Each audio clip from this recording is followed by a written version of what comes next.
Si X-Borg ang isa sa mga pinakamalakas na XP lane heroes ngayon. Kaya magbibigay ako ng konting tips na alam ko kung paano ginagamit si X-Borg.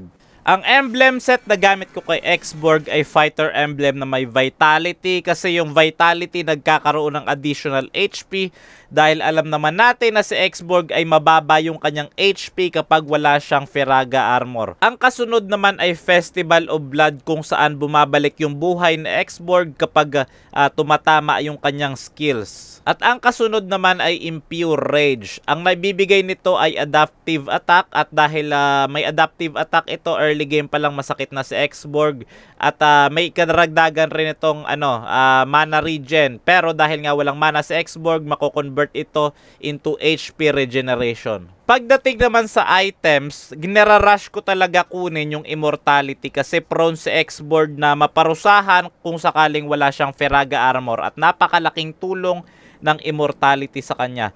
Ice Queen Wand optional to kung gusto mo mag-slow yung kalaban. Pwede tong Ice Queen Wand. Bloodlust Axe kung gusto mo bumabalik agad yung buhay mo. At War Axe naman para sa pamatagalang labanan. At ang ibang items naman ay depende na sa sitwasyon at sa lineup ng kalaban.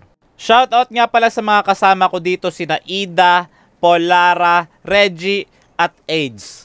Tip number 1, kapag wala kang Firaga armor, gamitin mo ang Jungle Crypts para magpa-stack at kumuha ng mga battery. At dahil dyan, magkakaroon ka ng bar dyan sa, sa ilalim ng HP mo. At kapag naipon mo yan, magkakaroon ka ulit ng Firaga armor. Hindi mo na kinakailangang umuwi kapag gamit mo sa X-Board. Yan, ganyan lang ginagawa ko, kumukuha lang ako ng mga battery dyan para kahit papaano bumalik yung Firaga armor ko at yung HP ko.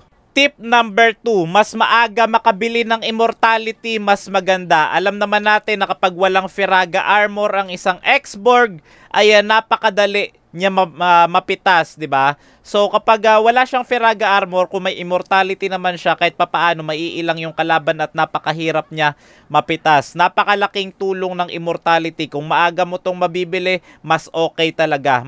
Marahil yung iba dito na nag-X-Borg, hindi sang-ayon dito. Pero kung uunawain natin yung mechanics ng isang X-Borg, mas maganda talaga kapag may immortality ka kaagad. Tip number 3, dapat bawasan mo muna yung HP ng kalaban. Wag mo kaagad gagamitin yung ultimate mo. Depende sa sitwasyon yan. Pero mas maganda talaga gamitan nyo muna ng first skill, second skill para bawasan yung HP nila. Tsaka nyo gagamitan ng ultimate panapos. Ayan. Kasi napaka-prone ni X-Borg kapag wala siyang Firaga armor. Pag gumamit ka kasi ng Last Insanity ultimate ng isang X-Borg, mawawalan ka ng Firaga armor. Kaya delikado yung sitwasyon mo. Kaya dapat maging matalino sa paggamit ng ultimate. Tip number 4, kapag wala kang immortality, wag ka muna pumalag. Umiwas ka muna sa teamfight hanggat maaari. Hanggat kaya iwasan mo muna kasi mahirap para kay X-Borg kapag wala siyang immortality. Sa immortality kasi minsan nakadepende yung lakas ng isang X-Borg. Pero situational to guys, situational to.